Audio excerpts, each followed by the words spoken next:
देखिए आइए आज हम एक और इम्पोर्टेंट टॉपिक डिस्कस करने जा रहे हैं, इलेक्ट्रिक फ्लक्स। इसकी ज़रूरत पड़ेगी आपको, इसको आप अप्लाई करेंगे जब पीछे आप गॉस लॉ पढ़ेंगे तो वहाँ पे ये अप्लाई होगा कंसेप्ट, है ना। तो बहुत इंपॉर्टेंट कंसेप्ट है इलेक्ट्रिक फ्लक्स का। तो देखते हैं क्या है इलेक्ट्रिक फ्लक्स। हम इसकी बेसिकली दो डेफिनेशन बनाएंगे। पहले हम बनाएंगे इसकी फिजिकल डेफिनेशन, फिर अगेन हम बनाएंगे इसकी मैथमेटिकल डेफिनेशन। तो देखिए इसकी फिजिकल डेफिनेशन क्या है। हम कहते हैं कि इलेक्ट्रिक फील्ड में किसी एक पर्टिकुलर रीजन से जो इलेक्ट्रिकल एनर्जी पास होके जाती है, यानी किसी पर्टिकुलर सरफेस से जो इलेक्ट्रिकल एनर्जी पास होके जा रही है, उसी का नाम है इलेक्ट्रिक फ्लक्स। तो हम बोल सकते हैं यहाँ से कि the energy means electrical energy, the electrical energy passes through any particular surface is called electric flux.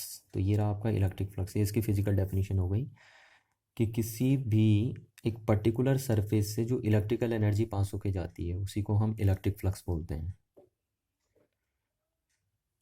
अब हम देखते हैं इसकी मैथमेटिकल डेफिनेशन। तो मैथमेटिकल डेफिनेशन देखिए, मैं इसकी डेफिनेशन लिखूंगा कि electric flux with any surface, है ना। फ्लक्स किससे लिंक होता है? फ्लक्स सरफेस के साथ लिंक होता है, और वो सरफेस कहाँ रखी रहती है? In the electric field. वो सरफेस इलेक्ट्रिक फील्ड में होनी चाहिए आपकी, इलेक्ट्रिक फील्ड। तो electric flux with any surface in the electric field इस तरीके से हम डिफाइन करेंगे कि क्या होती है। तो किसी भी इलेक्ट्रिक फील्ड में किसी सरफेस से जो इलेक्ट्रिक फ्लक्स लिंक होता है उसको हम डिफाइन करते हैं कि हम बोलते हैं कि उस सरफेस से कितनी इलेक्ट्रिक फील्ड लाइंस पास होके जा रही हैं एरिया वेक्टर की डायरेक्शन में। वही number of electric field lines क्या बोली जाएंगी? आपकी इलेक्ट्रिक फ्लक्स बोली जाएंगी, जो एरिया वेक्टर की डायरेक्शन में ट्रैवल करेंगे उस सरफेस से। तो हम बोलते हैं कि the number of electric field lines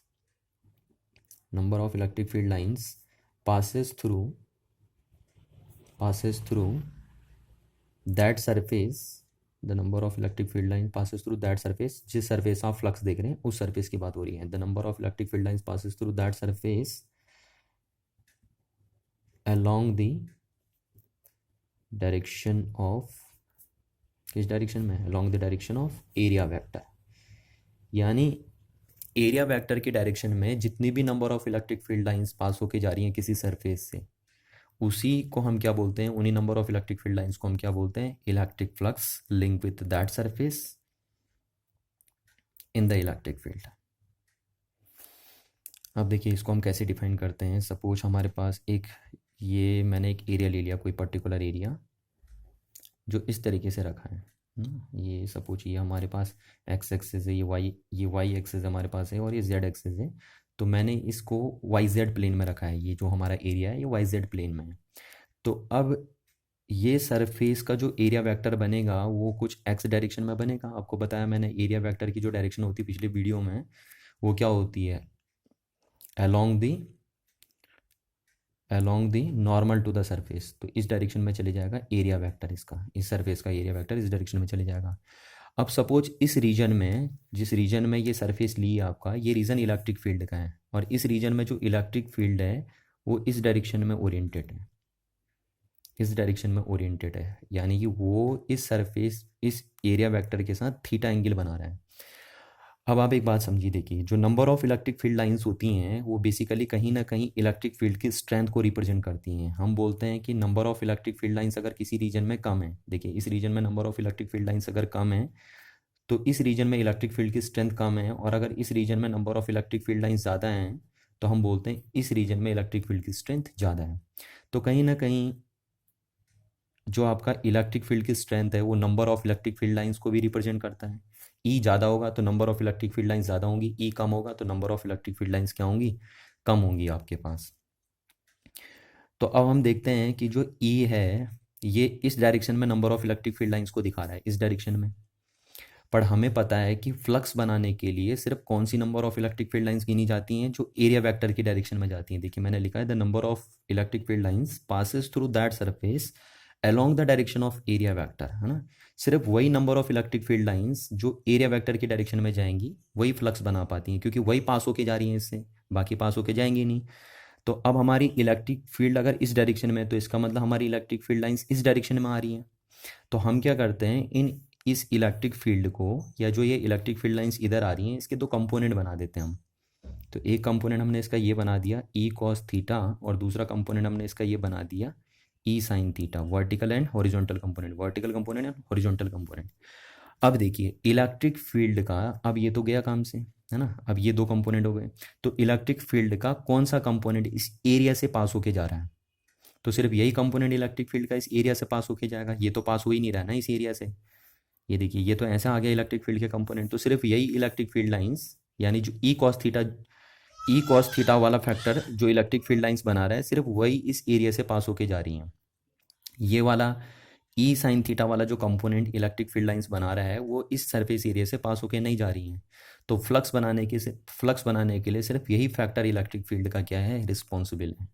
तो यहाँ से हम कह सकते हैं कि जो the number of electric field lines हैं, जो number of electric field lines through a surface हैं, थ्रू अ सरफेस, वो डायरेक्टली प्रोपोर्शनल है सरफेस एरिया के, इसके सरफेस एरिया के, एस लिख देते हैं हम इसको, है ना, बड़ा एस, ये सरफेस एरिया के। तो जितना ज़्यादा सरफेस एरिया होगा, देखो उससे उतनी ज़्यादा इलेक्ट्रिक फील्ड लाइंस पास होके जाएंगी। तो हम वही कह रहे हैं कि जितना ज़्यादा सरफेस होगा उतनी ज़्यादा number of electric field line surface से क्या होके जाएंगी, पास होके जाएंगी। पहला पॉइंट। दूसरा पॉइंट हम बोलते हैं कि the number of electric field lines through a surface is directly proportional to, देखो तो कितनी इलेक्ट्रिक फील्ड लाइंस इससे पास होके जाएंगी वो इस बात पे भी डिपेंड करती है कि इलेक्ट्रिक फील्ड का कौन सा कंपोनेंट एरिया वेक्टर की डायरेक्शन में, है ना। जितना ज़्यादा ये कंपोनेंट होगा उतनी ज़्यादा इलेक्ट्रिक फील्ड लाइंस इस डायरेक्शन में पास होके जाएंगी, और जितना कम ये कंपोनेंट होगा उतनी कम इलेक्ट्रिक फील्ड लाइंस यहाँ से पास होके जाएंगी। तो हम बोल सकते हैं कि जो number of electric field lines इस एरिया से पास होके जा रही हैं वो डायरेक्टली प्रोपोर्शनल है इस फैक्टर के। जितना ज़्यादा ये फैक्टर उतनी ज़्यादा इलेक्ट्रिक फील्ड लाइंस यहाँ से पास होके जाएंगी, और जितना कम ये फैक्टर उतनी कम लाइन यहाँ से पास होके जाएंगी, इस एरिया से पास होके जाएंगी। तो हम बोलते हैं कि दूसरा जो number of electric field lines हैं जो इस सरफेस से पास हो रही हैं वो डायरेक्टली प्रोपोर्शनल है ई कॉस थीटा के, ई कॉस थीटा के। तो दोनों रिजल्ट अगर हम कंबाइन करते हैं तो हम बोलते हैं the number of electric field lines, the number of electric field lines through a surface इस डायरेक्टली प्रोपोर्शनल हो गया, कंबाइन रिजल्ट कर दिया, तो ई एस कॉस थीटा आपका बन गया, ये बन गया। तो यहाँ से हम क्या करते हैं कि इसको क्या कॉल करते हैं, देखिए हम ये कौन सी इलेक्ट्रिक फील्ड लाइंस हैं, ये सिर्फ वही इलेक्ट्रिक फील्ड लाइंस हैं जो एरिया वेक्टर की डायरेक्शन में पास होके जा रही है। देखिए हमने यही तो लिखी थी इलेक्ट्रिक फ्लक्स की definition, the number of electric field lines passes through the surface along the direction of area vector. तो ये सिर्फ वही number of electric field lines हैं जो इस सरफेस से एरिया वेक्टर की डायरेक्शन में पास होके जा रही हैं। तो हम इसको क्या कॉल कर देंगे, इसको हम इलेक्ट्रिक फ्लक्स कॉल कर देंगे, इलेक्ट्रिक फ्लक्स कॉल कर देंगे। और ये इलेक्ट्रिक फ्लक्स डायरेक्टली प्रोपोर्शनल होगा किसके, एस ई कॉस थीटा के। तो यहाँ से फ्लक्स को हम फाई लिख देते हैं, सारी बुकों में फाई लिखा रहता है इसलिए हम भी फाई लिख देते हैं। तो ये जो फाई होगा वो डायरेक्टली प्रोपोर्शनल होगा किसके हैं, एस ई कॉस थीटा के। अब यहाँ से हम हटाते हैं तो हम कांस्टेंट ऑफ प्रोपोर्शनलिटी 1 लगा देते हैं बैलेंस करने के लिए, तो हमारा ई एस कॉस थीटा बन गया। अब आपको पता देखिए कि जो फ्लक्स है वो बेसिकली क्या है, मैंने आपको बोला ये नंबर है, ये वो number of electric field lines हैं, ये फ्लक्स वो number of electric field lines हैं जो किसी एरिया से पास होके जाती हैं एरिया वेक्टर की डायरेक्शन में। तो ये वो है, तो यानी बेसिकली नंबर है, तो ये स्केलर क्वांटिटी है। अब आपको पता है देखिए ये वेक्टर क्वांटिटी है, ये वेक्टर क्वांटिटी है, तो आप इसको अगर थोड़ा सा डॉट प्रोडक्ट के टर्म्स में लिखेंगे, क्योंकि ये वेक्टर है, ये वेक्टर पर इनका जो रिजल्टेंट है वो स्केलर है, तो हम इसको ऐसे लिख सकते हैं इनको डॉट प्रोडक्ट के फॉर्म में, ई एस। तो हम जो बोलते हैं फ्लक्स जो है वो क्या है, dot product of electric field vector and area vector, इन दोनों का डॉट प्रोडक्ट क्या बोला जाता है, फ्लक्स बोला जाता है। तो ये फ्लक्स का कॉमन फॉर्मूला जहाँ पे थीटा किसके बीच का एंगल है, इलेक्ट्रिक फील्ड और एरिया वेक्टर के बीच का एंगल है। तो इस बात को आपको ध्यान रखना है कि ये फ्लक्स होता है आपका। अब यहाँ पे देखिए आप, अगर आपका सपोज ये एरिया इस डायरेक्शन, ये था आपका एरिया और ये था आपका एरिया वेक्टर एस, ये आपका एरिया वेक्टर। अब सपोज इलेक्ट्रिक फील्ड भी इसी डायरेक्शन में आ जाए, एरिया वेक्टर की डायरेक्शन में आ जाए इलेक्ट्रिक फील्ड, तो फिर आपका क्या होगा, फिर फ्लक्स आपका कितना होगा, तो देखिए फिर फ्लक्स कितना होगा आपका, क्योंकि थीटा कितना बन जाएगा यहाँ पे 0, तो थीटा 0 बन जाएगा, तो ई भी इधर ही है और एस भी इधर ही है, तो थीटा 0 बनेगा और थीटा 0 होने से कॉस 0 कितना हो जाता है 1, तो फ्लक्स आपका कितना आ गया ई एस, तो सिंपली ये फ्लक्स आ जाएगा। बट अगर क्या हो आपका कि सरफेस इधर हो और आपका इलेक्ट्रिक फील्ड इस डायरेक्शन में आ जाए, यानी दोनों के बीच में एंगल कितना बन जाए 90 डिग्री का बन जाए, सरफेस एरिया वेक्टर इस डायरेक्शन में आ जाए और इलेक्ट्रिक फील्ड इस डायरेक्शन में आ जाए कि दोनों के बीच में एंगल 90 हो जाएगा, तो फिर फ्लक्स कितना होगा इस केस में, तो फिर फ्लक्स होगा आपका, देखिए थीटा यहाँ 90 रख देंगे हम, तो फ्लक्स कितना आएगा कॉस 90 कितना होगा 0, कि कोई भी फ्लक्स इससे पास होके नहीं जाएगा, क्योंकि कहाँ से जाएगा, देखिए आप खुद ही सोचिए कि फ्लक्स इससे कहाँ से पास होके जाएगा ना, इलेक्ट्रिक फील्ड नीचे है तो इलेक्ट्रिक फील्ड लाइंस भी नीचे को होंगी, तो इस एरिया से तो कोई भी इलेक्ट्रिक फील्ड लाइंस पास होके ही नहीं जा रही हैं, क्योंकि वो पास होके तो तब जाएंगी जब इस इलेक्ट्रिक फील्ड का कोई ना कोई कंपोनेंट इस डायरेक्शन में आएगा, तो सारा इलेक्ट्रिक फील्ड नीचे है, तो इसका मतलब इलेक्ट्रिक फील्ड लाइंस नीचे हैं, तो कोई भी इलेक्ट्रिक फील्ड लाइंस इस एरिया से क्या नहीं होके जा रही हैं, पास होके नहीं जा रही हैं। तो देखिए हमारे पास फॉर्मूला बन गया इलेक्ट्रिक फ्लक्स का, phi is equals to E S cos theta, और फाई क्या है हमारा, इलेक्ट्रिक फ्लक्स क्या है, एक स्केलर क्वांटिटी है ना, स्केलर क्वांटिटी है, ये आपको पता होना चाहिए क्योंकि ये तो नंबर है बेसिकली, ये वो number of electric field lines हैं जो किसी एक एरिया से पास होके जा रही हैं एरिया वेक्टर की डायरेक्शन में, तो ये स्केलर क्वांटिटी है। अब अगर हम यहाँ से बोल रहे हैं कि इसकी यूनिट क्या होगी, एसआई यूनिट क्या होगी, तो SI unit of phi, SI unit of phi, electric flux की एसआई यूनिट क्या होगी, तो देखिए क्या चीज़ है, ये एक तरीके से आप ये कह सकते हैं कि ये कोई प्रैक्टिकल कंसेप्ट नहीं है ना, क्योंकि ये फ्लक्स क्या है, एक तरीके का number of electric field lines है, तो number of electric field lines real में आपकी थोड़ी ना होती हैं, ये तो इमेजनरी लाइंस हैं, तो ये जब number of electric field lines, जो इलेक्ट्रिक फील्ड लाइंस है उसका कंसेप्ट इमेजनरी है, तो जाहिर सी बात है इलेक्ट्रिक फ्लक्स का कंसेप्ट भी क्या है आपका एक इमेजनरी है, ये तो सिर्फ गॉस ने अपनी थ्योरम को या अपने लॉ को आसान करने के लिए इस कंसेप्ट का यूज़ करा बस, है ना, एक मैथमेटिकल कंसेप्ट आप कह सकते हैं इसे, ये कोई प्रैक्टिकल कंसेप्ट नहीं है कि आपको कोई दिखाई दे, तो फ्लक्स एक प्योरली मैथमेटिकल कंसेप्ट है जो गॉस ने बस यूज़ करा है अपने लॉ में, और वो कैसे यूज़ करा है वो हम वहाँ पे देखेंगे जब हम गॉस लॉ पढ़ेंगे। तो ऐसा यूनिट जो होगी फ्लक्स की, देखिए वो कैसी होगी, इसकी आप ऐसा यूनिट बना दीजिए, इसकी ऐसा यूनिट बना दीजिए, इसकी ऐसा यूनिट तैयार हो जाएगी, तो इसकी ऐसा यूनिट क्या होती है आपकी न्यूटन पर कूलम, और इसकी ऐसा यूनिट क्या होती है सरफेस है तो क्या होगी मीटर स्क्वायर, तो ये इसकी ऐसा यूनिट बन गई।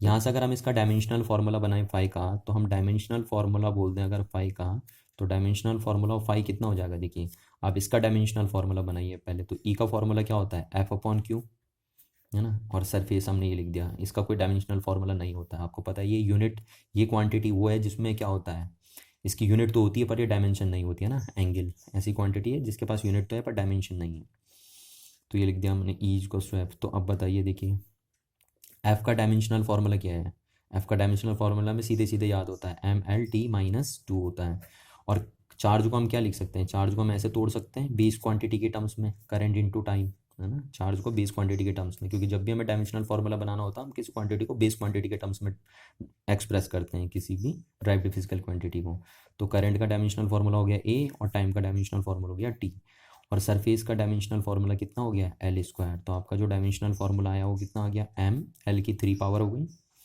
और टी की पावर कितनी हो गई, ये पावर ऊपर जाएगी तो -3 पावर हो गई, और ए की पावर कितनी हो गई आपकी -1, तो this is a dimensional formula of phi, ये आपका फाई का डायमेंशनल फार्मूला बने। तो हमने जाना कि इलेक्ट्रिक फ्लक्स क्या है, उसकी डेफिनेशन क्या होती है, फिजिकल डेफिनेशन बनाई, उसकी मैथमेटिकल डेफिनेशन बनाई, उसका फार्मूला हमने बनाया, उसका यूनिट हमने लिखी और उसका डायमेंशनल फार्मूला लिखा। अब हम इससे रिलेटेड थोड़ा एक दो क्वेश्चन करते हैं। तो हमारा एक क्वेश्चन है, देखिए मैंने आपसे क्या कहा कि ये एक रीज़न है, ये एक रीज़न है यूनिफॉर्म इलेक्ट्रिक फील्ड का, ये एक रीज़न है यूनिफॉर्म इलेक्ट्रिक फील्ड का, इस रीजन में इलेक्ट्रिक फील्ड जो है आपका वो यूनिफॉर्म है और एक्स डायरेक्शन में ओरिएंटेड है, और जो इलेक्ट्रिक फील्ड की वैल्यू है वो मैंने आपको दी थी ई नॉट आई कैप, इस तरीके से आपका इलेक्ट्रिक फील्ड यहाँ पे है इस रीजन में। अब क्वेश्चन ये है कि इस रीजन में अगर मैंने एक क्यूब रखा है, क्या रख दिया, एक क्यूब रख दिया है, इस यूनिफॉर्म इलेक्ट्रिक फील्ड के रीजन में मैंने एक क्यूब रख दिया है, तो इस क्यूब से टोटल कितना फ्लक्स निकल के जाएगा हमें कैलकुलेट करना है। तो कैलकुलेट, हमें बोलेंगे calculate the total flux, total electric flux through this cube, इस क्यूब से टोटल कितना फ्लक्स निकल के जाएगा वो हमें कैलकुलेट करना है, और हमें पता है क्यूब कहाँ रखा है, यूनिफॉर्म इलेक्ट्रिक फील्ड ई में यहाँ रखा है, और इस इलेक्ट्रिक फील्ड की वैल्यू हमें दे रखी है, और किधर को ओरिएंटेड है इलेक्ट्रिक फील्ड, एक्स डायरेक्शन में ओरिएंटेड है, तो इस क्यूब से कितना फ्लक्स निकल के जाएगा वो हमें कैलकुलेट करना है। और इस क्यूब के जो एज लेंथ दे रखी है वो ए है सपोज हमारे पास, यहाँ पे ये दे रखा क्वेश्चन। तो आप समझ गए हमें क्या कैलकुलेट करना। हमें क्यूब दिया है जिसकी एज लेंथ ए है और यूनिफॉर्म इलेक्ट्रिक फील्ड में रखा है, जहाँ पे इलेक्ट्रिक फील्ड की वैल्यू ये है, मैग्नीट्यूड इलेक्ट्रिक फील्ड का ई नॉट है और इलेक्ट्रिक फील्ड एक्स डायरेक्शन में ओरिएंटेड है। तो हमें बताना है इस क्यूब से टोटल कितना फ्लक्स निकल के गया। तो देखिए हम क्या करते हैं, इसका सॉल्यूशन हम करते हैं। आपको पता है इस क्यूब में 6 फेजेस होती हैं, 6 सरफेसेस क्यूब के अंदर होती हैं। तो क्यूब का जो ये वाला पोर्शन है ना, इसका एरिया वेक्टर किधर बनेगा। मैंने आपको बताया था पिछली वीडियो में कि जो कोई भी क्लोज सरफेस होती है उसका जो एरिया वेक्टर बनता है वो आउटड्रॉन नॉर्मल होता है। तो ये जो पहली सरफेस है इसको हम बोलेंगे राइट हैंड साइड सरफेस, तो ऐसा आर मैंने लिख दिया इसको। तो इसका एरिया वेक्टर बनेगा इस डायरेक्शन में एस आर का, और इसका मैग्नीट्यूड कितना होगा आपको पता है, ए स्क्वायर होगा। अच्छा, तो इसका एरिया वेक्टर इधर बन जाएगा। दूसरा हम बोलते हैं जो लेफ्ट साइड में फेज है उसका एरिया वेक्टर किधर बनेगा, तो आउटड्रॉन नॉर्मल बनता है हमेशा। क्लोज सरफेस के लिए जो एरिया वेक्टर होता है वो हमेशा किधर होता है, along the outdrawn normal to the surface. तो ये इसका एरिया वेक्टर हो गया बैक लेफ्ट फेज का, इधर को आ जाएगा। ऐसे ही हम बोलेंगे टॉप फेज का, तो टॉप फेज का एरिया वेक्टर इधर बन जाएगा। तो इसको हम बोल देंगे ये एस क्या है, सरफेस एरिया, और यहाँ पे मैं लिख दूंगा टॉप, तो टॉप फेज का बन गया ये एरिया वेक्टर। ऐसे ही बॉटम फेज का एरिया वेक्टर हम किधर बनाएंगे, नीचे को बनाएंगे। तो इसे मैंने लिख दिया एस और बी, बॉटम फेज का एरिया वेक्टर नीचे को आएगा आउटड्रॉन नॉर्मल। ऐसे आप बताएंगे तो फ्रंट फेज का एरिया वेक्टर किधर आएगा, ये फ्रंट फेज का इधर एरिया वेक्टर इधर आएगा, इसे मैंने एस एफ लिख दिया। फ्रंट फेज का एरिया वेक्टर आउटड्रॉन नॉर्मल बाहर की तरफ को आएगा। और ये अंदर वाला जो बैक फेज है उसका एरिया वेक्टर किधर आएगा, तो उसका एरिया वेक्टर पीछे को जाएगा, क्योंकि एरिया वेक्टर हमेशा क्या होता है क्लोज सरफेस के लिए, बार बार कह रहा हूँ, along the outdrawn normal to the surface. तो इसका एरिया वेक्टर बैक फेज का मैंने एस लिख दिया उसका एरिया, और बी फॉर बैक फेज, और ये इस डायरेक्शन में चले जाएगा, पीछे को चले जाएगा। अब हमें निकालना है कि इस क्यूब से कितना फ्लक्स निकलेगा टोटली। तो ज़रा पहले आप देख लीजिए कि इस बैक फेज से कितना फ्लक्स निकलेगा ना, इस बैक फेज से कितना फ्लक्स निकलेगा। तो मैंने ये बोल दिया कि left phase, sorry back phase कह रहा हूँ, लेफ्ट फेज से कितना फ्लक्स निकलेगा, तो मैंने उसे एफ एल लिख दिया। तो एफ एल कितना होगा देखिए, ई एस कॉस थीटा, ठीक। और क्योंकि ये लेफ्ट फेज है तो यहाँ एस एल लिख दिया मैंने। अब आपको पता है ई की वैल्यू आपको कितनी दी है, ई नॉट, ठीक है। एल जो आपका है एस एल, उसकी वैल्यू कितनी हो जाएगी, ए स्क्वायर, क्योंकि इस सरफेस का एरिया कितना होगा, ए स्क्वायर, क्यूब है तो ए स्क्वायर हो गया। कॉस थीटा, थीटा कितना इनके बीच में, तो देखिए थीटा किसके बीच का एंगल होता था, area electric field and area vector का। तो यहाँ पे इलेक्ट्रिक फील्ड किस डायरेक्शन में, इस डायरेक्शन में, आपको पता है इलेक्ट्रिक फील्ड इस डायरेक्शन में, और एरिया वेक्टर इस डायरेक्शन में। तो थीटा कितना हो गया, 180 हो गया। तो कॉस 180 हो गया आपका, कॉस 180 कितना होता है, -1। तो ये आपका हो गया minus E not a square. ये फ्लक्स निकलेगा आपका लेफ्ट फेज से। तो इतना फ्लक्स निकला आपका लेफ्ट फेज से। तो यानी कह सकते हैं आपकी जो इनकमिंग फ्लक्स है, जो इस क्यूब के अंदर जो फ्लक्स घुस रहा है वो नेगेटिव है। देखिए क्यों नेगेटिव आया है, क्योंकि जो थीटा है एस और ई के बीच का वो 180 डिग्री है, इसलिए नेगेटिव आया। ऐसे ही अगर हम राइट फेज से निकालें कि राइट फेज से कितना फ्लक्स निकलेगा, तो उसे हम कैसे लिखेंगे, इलेक्ट्रिक फील्ड, क्योंकि इलेक्ट्रिक फील्ड तो यूनिफॉर्म ही हर जगह, इनटू क्या करेंगे, surface area of right phase into cos theta. अब देखिए इलेक्ट्रिक फील्ड कितना है वहाँ पे, ई नॉट, सरफेस एरिया कितना है राइट फेस का, अगेन ई स्क्वायर, और थीटा कितना है देखिए, इसका एरिया वेक्टर इधर है राइट फेस का, और इलेक्ट्रिक फील्ड भी इधर ही है, तो कॉस थीटा कितना हो गया, 0 डिग्री, कॉस 0 कितना हो गया, 1। तो ये आपका बन गया राइट फेस का फ्लक्स। तो आप देखिए लेफ्ट फेस से जो फ्लक्स आ रहा है वो इनकमिंग फ्लक्स है। तो इनकमिंग फ्लक्स अगर नेगेटिव होता है, यहाँ से हम ये भी बोल सकते हैं, तो जो आउटगोइंग फ्लक्स होता है वो पॉजिटिव होता है। इस बात का भी आप ध्यान रखिए कि किसी भी सरफेस में अगर इनकमिंग फ्लक्स नेगेटिव है तो आउटगोइंग फ्लक्स क्या होगा, पॉजिटिव होगा। अच्छा, अब हम देखते हैं किससे, बैक फ्रंट फेज से, फ्रंट फेज से। तो फ्रंट फेज से कितना होगा भाई, E S F into cos theta. देखिए फ्रंट फेज का कितना है, ई ये लिख दिया मैंने, है ना, एस एफ ये लिख दिया, और फ्रंट फेज के लिए थीटा कितना है, ये लिखने की जरूरत ही नहीं है हमें, क्योंकि देखिए यहाँ पे थीटा कितना बन जाएगा फ्रंट फेज का, फ्रंट फेज का एरिया वेक्टर इधर है और इलेक्ट्रिक फील्ड इधर है, तो थीटा कितना बनेगा इनके बीच में, 90, कॉस 90 कितना हो गया, 0। तो फ्रंट फेज का फ्लक्स कितना हो जाएगा, 0। सिमिलरली आप बोलेंगे बैक फेज का फ्लक्स कितना हो जाएगा, 0। अब मेरे को आपको बताने की जरूरत नहीं है कि बैक फेज का फ्लक्स 0 क्यों होगा, क्योंकि अगेन बैक फ्लक्स के साथ जो एरिया वेक्टर इलेक्ट्रिक फील्ड के साथ एंगल बनाएगा वो 90 डिग्री का एंगल बनाएगा। अच्छा, ऐसे ही आप टॉप फेज को अगर देखेंगे तो टॉप फेज भी देखिए, जो टॉप फेज का जो एरिया वेक्टर है वो इलेक्ट्रिक फील्ड के साथ 90 डिग्री का एंगल बना रहा है, देखिए। तो अगेन आप बोलेंगे कि जो टॉप सरफेस है उससे जो फ्लक्स निकलेगा वो भी कितना निकलेगा, 0। और सिमिलरली आप यहाँ से बोल सकते हैं फ्रंट फ्रंट फेस का जीरो निकला, बैक फेस का जीरो निकला, टॉप फेस का जीरो निकलेगा। ऐसे ही आप बॉटम फेस की अगर बात करें तो बॉटम फेस से कितना फ्लक्स निकलेगा, तो बॉटम फ्लक्स से देखिए बॉटम फ्लक्स का एरिया वेक्टर इधर है और इलेक्ट्रिक फील्ड इधर है। अगेन इनके बीच में एंगल कितना बनना है 90 डिग्री, तो इससे भी कितना फ्लक्स निकलेगा 0 डिग्री, जीरो फ्लक्स निकलेगा, है ना। जब भी एरिया वेक्टर और इलेक्ट्रिक फील्ड 90 डिग्री का एंगल बनाते हैं तो जीरो फ्लक्स निकलेगा। तो अगर हम टोटल नेट फ्लक्स की बात करें कि कितना निकला इससे, तो फ्लक्स एक स्केलर क्वांटिटी है, इसलिए टोटल फ्लक्स जब हम करेंगे तो हम एल्जेब्रिक सम कर देंगे, है ना, वेक्टर सम मत कर देना। फ्लक्स स्केलर क्वांटिटी है। तो टोटल कितना निकला देखिए, minus E not a square निकला लेफ्ट फेज से, और प्लस राइट फेज से कितना निकला, ये निकला। बाकी चारों फेज से जीरो निकला। क्यों? क्योंकि इन चारों फेज के एरिया वेक्टर क्या कर रहे थे, इलेक्ट्रिक फील्ड के साथ 90 डिग्री का एंगल फॉर्म कर रहे थे। तो टोटल फ्लक्स कितना हो गया, जीरो हो गया। तो यहाँ से हम बोल सकते हैं कि नेट फ्लक्स कितना हो गया इस क्लोज सरफेस से, जीरो हो गया इस क्यूब से। अब देखिए अभी अभी मैंने आपको एक क्वेश्चन कराया था, अब इसी से रिलेटेड एनसीईआरटी का क्वेश्चन करने जा रहे हैं हम। एनसीईआरटी में दिया है इस टाइप का क्वेश्चन आपका। तो अगेन हम फ्लक्स से रिलेटेड एक न्यूमेरिकल और देखने जा रहे हैं। क्वेश्चन नंबर इसको सेकंड बोल दूंगा मैं, एनसीईआरटी में भी दिया है। ये हमारे पास इस तरीके से, ये हमारा 3D डायग्राम है, एक्स एक्सिस, ये हमारी बनी वाई एक्सिस, और ये बनी हमारी जेड एक्सिस। और यहाँ पे इलेक्ट्रिक फील्ड जो है, यहाँ पे जो इलेक्ट्रिक फील्ड है वो है आपका, इलेक्ट्रिक फील्ड मैं आपका बोल देता हूँ कि जो आपका इलेक्ट्रिक फील्ड की वैल्यू है वो है एक्स आई कैप। ये जो इलेक्ट्रिक फील्ड की वैल्यू कितनी है, एक्स आई कैप है। यानी कहने का मतलब है इलेक्ट्रिक फील्ड अब यहाँ पे यूनिफॉर्म नहीं है, क्योंकि जैसे जैसे आप एक्स में बढ़ते रहेंगे आगे, जैसे जैसे आप एक्स में आगे बढ़ते रहेंगे वैसे वैसे इसका मैग्नीट्यूड क्या होता रहेगा, चेंज होते रहेगा। और इसका मैग्नीट्यूड चेंज होने से यहाँ पे क्या होगा, इलेक्ट्रिक फील्ड की वैल्यू क्या होती रहेगी, चेंज। तो इससे प्रीवियस क्वेश्चन में हमारा जो इलेक्ट्रिक फील्ड था वो यूनिफॉर्म दिया था।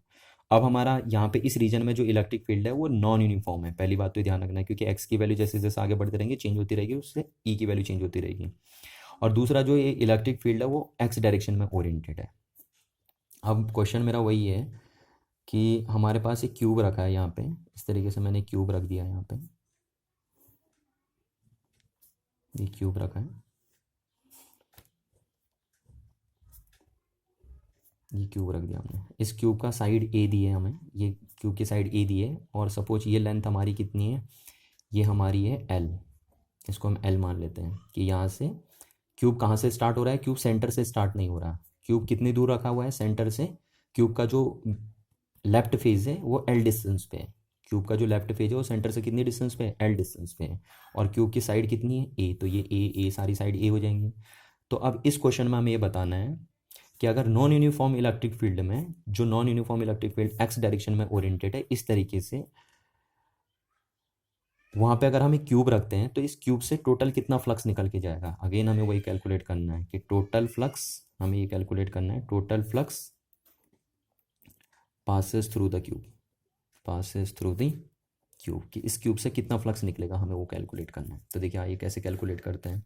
सॉल्यूशन मैंने अभी आपको बताया था, इससे पहले केस में हमने बताया था कि देखिए इसमें ये फेज़ है। पहले तो हम बोलेंगे ये फ्रंट फेज़ का एरिया वेक्टर है, सॉरी राइट फेज़ का एरिया वेक्टर है, जैसा अभी बताया था मैंने कैसे एरिया वेक्टर बनाते हैं। ये बैक फेज़ का एरिया वेक्टर है, ये लेफ्ट फेज़ का एरिया वेक्टर है, ये टॉप फेज़ का एरिया वेक्टर है, ये बॉटम फेज़ का एरिया वेक्टर है, ये फ्रंट फेज़ का एरिया वेक्टर है, और ये बैक फेज़ का एरिया वेक्टर है। कैसे बनते हैं एरिया वेक्टर आपको समझाए थे मैंने प्रीवियस क्वेश्चन में, कि area vector for a close surface हमेशा क्या बनता है, along the outdrawn normal to the surface. तो इस तरीके से हमने 6 सरफेस थी इसमें, तो 6 सरफेस के लिए 6 एरिया वेक्टर बना दिए आउटड्रॉन नॉर्मल टू द सरफेस के तरीके का कंसेप्ट यूज़ करके। अब देखिए अभी अभी हमें पता है कि जो 6 फेज़ हैं, तो हमें अगर देखना है कि इस क्यूब से टोटल फ्लक्स कितना निकल रहा है, तो हम देखेंगे कि इस क्यूब के 6 फेज़ों से कितना फ्लक्स निकल रहा है, और उन 6 फेज़ से जितना फ्लक्स निकल रहा है उन सब का हम क्या कर देंगे, एल्जेब्रिक एडिशन कर देंगे, तो हमें पता चल जाएगा कि इस क्यूब से टोटल कितना फ्लक्स निकल रहा है। तो हम क्या करते हैं, देखिए हमारे पास क्या है कि हमें पता है कि जो अभी टॉप फेज जो है वो इलेक्ट्रिक फील्ड के साथ 90 डिग्री का एंगल बना रहा है। बॉटम फेज जो है, बॉटम फेज का जो एरिया वेक्टर है वो भी इलेक्ट्रिक फील्ड के साथ 90 डिग्री का एंगल फॉर्म कर रहा है। जो फ्रंट फेज है, फ्रंट फेज जो है वो भी इलेक्ट्रिक फील्ड के साथ 90 डिग्री का एंगल फॉर्म कर रहा है ये। और जो बैक फेज का एरिया वेक्टर है वो भी इलेक्ट्रिक फील्ड के साथ 90 डिग्री का एंगल फॉर्म कर रहा है। तो जब भी इलेक्ट्रिक फील्ड वेक्टर और एरिया वेक्टर के बीच में एंगल 90 डिग्री होता है तो आपका फ्लक्स जीरो होता है। आपने प्रीवियस क्वेश्चन में भी देखा है ना। क्योंकि जो फ्लक्स की वैल्यू होती है ई एस कॉस थीटा, और जब भी थीटा 90 होगा, इन दोनों के बीच में थीटा 90 होगा एरिया वेक्टर और इलेक्ट्रिक फील्ड के बीच में, तो फ्लक्स कितना होगा आपका, जीरो होगा। इफ़ थीटा इज़ 90 डिग्री तो देन फ्लक्स इज जीरो।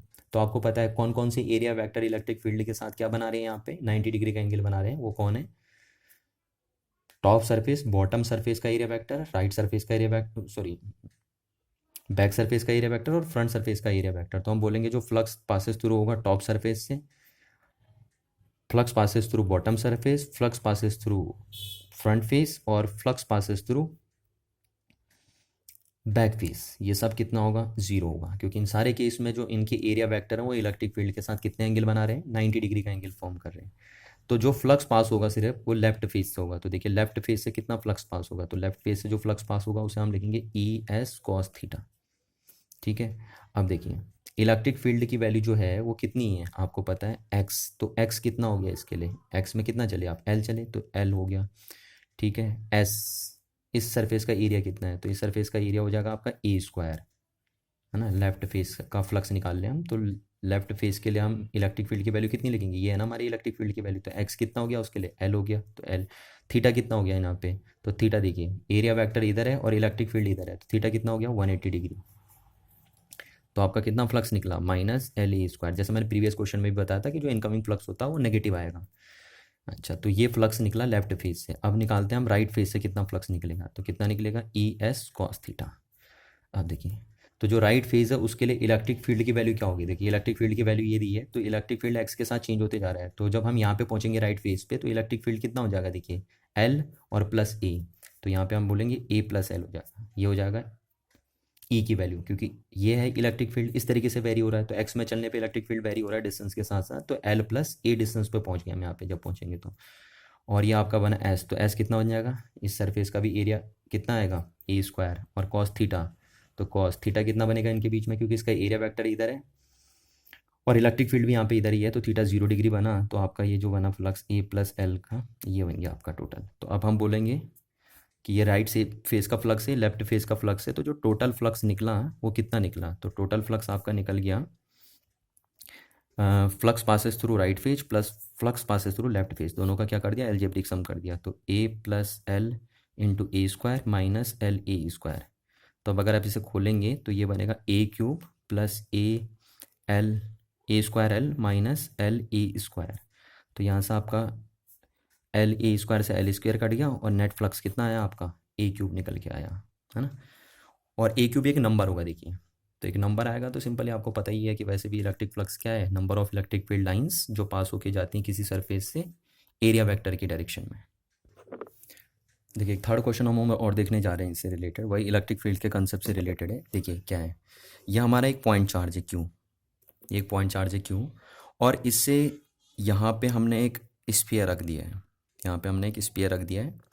तो अब हम ये पूछने जा रहे हैं कि अगर ये पॉइंट चार्ज है तो क्या इस स्फीयर से जो फ्लक्स निकलेगा क्या वो ज़ीरो होगा या वो ज़ीरो नहीं होगा, है ना, does not equal to zero. इन दोनों में से कौन सा ऑप्शन राइट है, ये मैंने आपसे पूछा कि अगर एक पॉइंट चार्ज ये रखा है और इस पॉइंट चार्ज के सामने आपका एक स्फीयर रखा हुआ है, तो इस स्फीयर से जो फ्लक्स निकलेगा क्या वो ज़ीरो होगा या क्या वो ज़ीरो नहीं होगा, इन दोनों में से आपको राइट आंसर बताना है। तो देखिए हम इसे क्वालिटेटिवली अप्रोच करते हैं, आप चाहिए तो इसे क्वांटिटेटिवली अप्रोच कर सकते हैं, पर क्वांटिटेटिवली अप्रोच करने के लिए बहुत बड़ा क्वेश्चन हो जाएगा, बहुत लंबा बैठेगा, अब हमारे पास टाइम कम है, तो मैं क्या करता हूँ इसे क्वालिटेटिव अप्रोच करते हैं। तो आपको पता है पॉइंट चार्ज का बनाया हुआ जो इलेक्ट्रिक फील्ड है वो होता है 1/4πε0 Q/r²। This is electric field due to a point charge at a distance r from the source charge. तो इलेक्ट्रिक फील्ड जो होता है पॉइंट चार्ज का बनाया हुआ वो डिस्टेंस के साथ इनवर्स स्क्वायर के अकॉर्डिंग वेरी करता है। जैसे जैसे डिस्टेंस ज़्यादा होती रहेगी वैसे वैसे इलेक्ट्रिक फील्ड की स्ट्रेंथ क्या होती रहेगी, कम होती रहेगी। तो हम ये बोल सकते हैं कि देखिए अगर ये इलेक्ट्रिक फील्ड लाइंस आ रही हैं इस तरीके से, ये आप पॉइंट चार्ज के लिए इलेक्ट्रिक फील्ड लाइंस बनाते हैं इस तरीके से बनाते हैं, देखिए ये बना दी मैंने इलेक्ट्रिक फील्ड लाइंस, तो ये बना दी मैंने इसकी इलेक्ट्रिक फील्ड लाइंस। अब मैंने इलेक्ट्रिक फील्ड लाइंस इसलिए बनाई क्योंकि इससे ज़्यादा समझ में आएगा आपके। देखिए अब मैं दो सरफेस ले लेता हूँ, एक सरफेस मैंने ये ले ली और एक सरफेस ये ले ली। जैसे आपने प्रीवियस क्वेश्चन में किया था, यहाँ पे मैंने एक क्वेश्चन आपको करवाया था, यहाँ पे देखिए तो इसमें टोटल फ्लक्स कितना निकल के आया था, ज़ीरो निकल के आया था, क्योंकि उस केस में इलेक्ट्रिक फील्ड यूनिफॉर्म था। अब हमारे पास यहाँ पे क्या है, और फिगर भी सिमेट्रिक था। अब यहाँ पे क्या है, हमारे पास इलेक्ट्रिक फील्ड नॉन यूनिफॉर्म है। और फिगर सिमेट्रिक है। तो यहाँ पे बच्चे जनरली ये बोल देते हैं कि जो इलेक्ट्रिक फ्लक्स इस सरफेस से लिंक होगा, इस सरफेस से जो टोटल फ्लक्स लिंक होगा वो जीरो नहीं होगा, सीधे आंसर दे देते हैं ये वाला, है ना। जबकि अभी हमें देखना है डिटेल से। तो देखिए क्या है, हमने दो सरफेस ले ली, एक यहाँ पे ली S1, एक यहाँ पे ले ली S2। अब हमें पता है S1 सरफेस पे जो इलेक्ट्रिक फील्ड है, अगर मैंने उसे E1 मान लिया और S2 सरफेस पे जो इलेक्ट्रिक फील्ड है उसे E2 मान लिया, तो हमें क्लियरली पता है कि पॉइंट चार्ज से जैसे जैसे आप दूर जाते रहेंगे वहाँ इलेक्ट्रिक फील्ड की वैल्यू क्या होती रहेगी, कम होती रहेगी। तो इसका मतलब है E2 is lesser than E1। ठीक है, पर आप जरा देखिए कि जहाँ इलेक्ट्रिक फील्ड की वैल्यू कम है, क्या जहाँ इलेक्ट्रिक फील्ड की वैल्यू क्या है, कम है, वहाँ क्या है, जहाँ इलेक्ट्रिक फील्ड की वैल्यू कम है वहाँ एरिया ज़्यादा है, क्योंकि S2 का एरिया ज़्यादा है S1 के एरिया से। और एरिया कैसे ज़्यादा है, तभी मैंने आपको ये लाइंस पास होके बताई है ना, कि तीन लाइन अगर इस एरिया से पास होके जा रही हैं तो कम एरिया लेंगी यहाँ पे, और जब वो यहाँ इस सरफेस से पास होके जाएंगी तो तीन लाइन ज़्यादा एरिया कवर करेंगी। तो ये आपकी है। अब हम यहाँ से बोलते हैं कि जो फ्लक्स होगा, देखिए अगर मैं बोल रहा हूँ कि इस सरफेस से जो फ्लक्स निकलेगा उसको मैंने फ्लक्स पासेस थ्रू S1 बोल दिया, तो कितना होगा, वो होगा ES, ठीक, कॉस थीटा। और थीटा कितना है, क्योंकि इसका एरिया वेक्टर इधर बनेगा तो इधर। तो अभी हम यहाँ सिर्फ मैग्नीट्यूड देख रहे हैं ना, मैग्नीट्यूड देख रहे हैं। तो मैग्नीट्यूड देख रहे हैं तो सिर्फ ES हमने लिया, और चलो ठीक है कॉस थीटा भी देख लेते हैं इसका। तो इसका थीटा कितना बना, इसका एरिया वेक्टर इधर बनेगा, इलेक्ट्रिक फील्ड इधर है, तो थीटा कितना बनेगा 180। तो थीटा यहाँ पे 180 डिग्री बन जाएगा। तो हम बोल सकते हैं कि -ES बन गया फ्लक्स, इतना फ्लक्स निकला, और इसको E1 नाम दे दिया और इसको S1 नाम दे दिया, क्योंकि ये इस सरफेस का फ्लक्स है। अच्छा, सिमिलरली इस सरफेस से कितना फ्लक्स निकलेगा, 5S2 लिख दिया हमने उसे, तो ES कॉस, और थीटा कितना इनका, क्योंकि इसका एरिया वेक्टर इधर बनेगा और इलेक्ट्रिक फील्ड भी इधर ही है, तो थीटा 0 डिग्री बना, तो कितना फ्लक्स निकलेगा E2, क्योंकि यहाँ पे E2 बनेगा, और सरफेस कितना है इसका S2, इतना फ्लक्स निकलेगा। अब देखिए ये दोनों फ्लक्स बराबर भी हैं, क्योंकि जहाँ E कम है, यहाँ देखिए E यहाँ ज़्यादा है तो यहाँ S कम है, और यहाँ E2 कम है तो यहाँ S क्या है, ज़्यादा है। तो इसलिए हम बोल सकते हैं कि ये दोनों वैल्यू एडजस्ट होकर बराबर फ्लक्स बनाएंगी, और नेट फ्लक्स कितना होगा इससे पास, 0 होगा, है ना। आपको ये चीज़ समझनी है कि देखिए यहाँ पे इलेक्ट्रिक फील्ड की स्ट्रेंथ कितनी है, फर्स्ट सरफेस से अगर हम फ्लक्स निकाल लें तो E1, सरफेस एरिया कितना है S1। दूसरी सरफेस से जब हम फ्लक्स निकाल लें तो वहाँ पे इलेक्ट्रिक फील्ड की स्ट्रेंथ कितनी है E2, और सरफेस एरिया कितना है S2। थीटा यहाँ पे कितना बना, क्योंकि इसका एरिया वेक्टर इधर बना, E इधर बना, तो थीटा यहाँ 180 बना, और यहाँ थीटा कितना बना, 0 डिग्री बना, क्योंकि इसका एरिया वेक्टर इधर है, इलेक्ट्रिक फील्ड भी इधर ही है इस पॉइंट पे। तो ये दोनों बने।